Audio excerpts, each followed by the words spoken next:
Hey everyone, so today I want to talk about the 11th episode of the 7th series of Doctor Who, The Crimson Horror.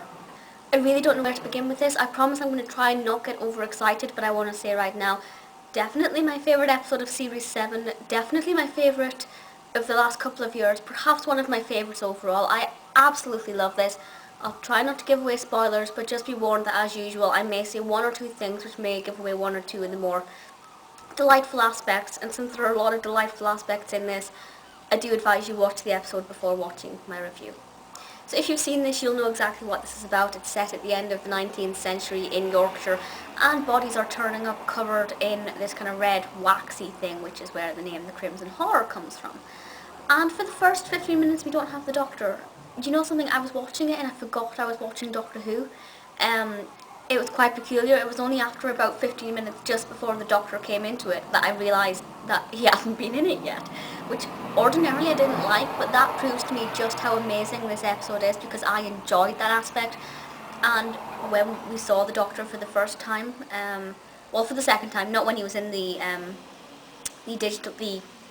processed images, but when he was in the room, I was like, what, how, my mind was blown. Absolutely fantastic. I think there's an almost Frankenstein's creature element to that. The fact that Ada was calling him monster, the fact that he was walking the way a lot of Frankenstein creatures do in the films.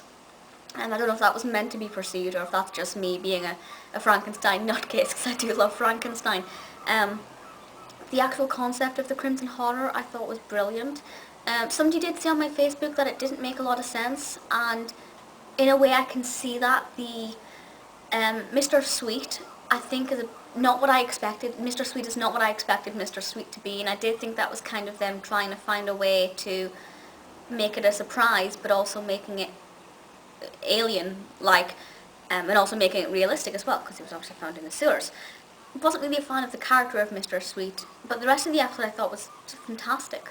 The costumes were absolutely sensational. They sang Jerusalem in this, which is one of my all-time favourite songs. I do want to go and raid the BBC's wardrobe department though for most of these costumes. I think they are absolutely gorgeous. Most of you know I'm very Victorian a lot of the time in my dress sense, and I just absolutely love them. Something else that I liked in this that I ordinarily wouldn't like is the return of Strax and Madame Vastra and Jenny. The last time they were in it I was kind of like, not a fan. Love them in this. Somebody suggested that it would make a good spin-off series with those three characters. Honestly, I think that would be absolutely fantastic. Just those three characters fighting crime would be absolutely brilliant. I think they're hilarious. Strax especially provides a lot of kind of comedy value to this. The script for this particular episode I just thought was sensational. There were a lot of things in this, I'm not going to mention them, there are a lot of things in this that I just thought were either hilarious or really emotive in some way or another. Everything was just delivered perfectly, beautifully directed. The script is written by Mark Gatiss, and he never failed to deliver. He never ever does, and he's just absolutely sensational. And The Crimson Horror is one of my favourite Doctor Who scripts, that has to be said.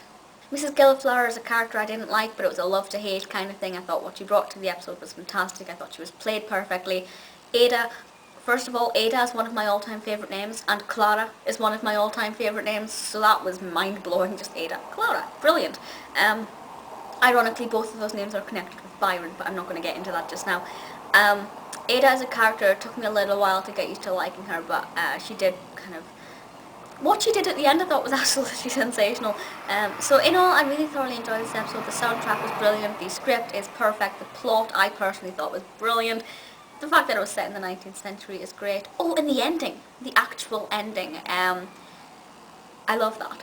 It's just really setting us up for another adventure, and I think it's going to be quite interesting. Again, ordinarily, I wouldn't like that kind of ending, but I think it worked. It just works with the character of Clara. So yes, The Crimson Horror is perfect, one of my favourite episodes. Do let me know your thoughts, and I'll see you all next time. Bye!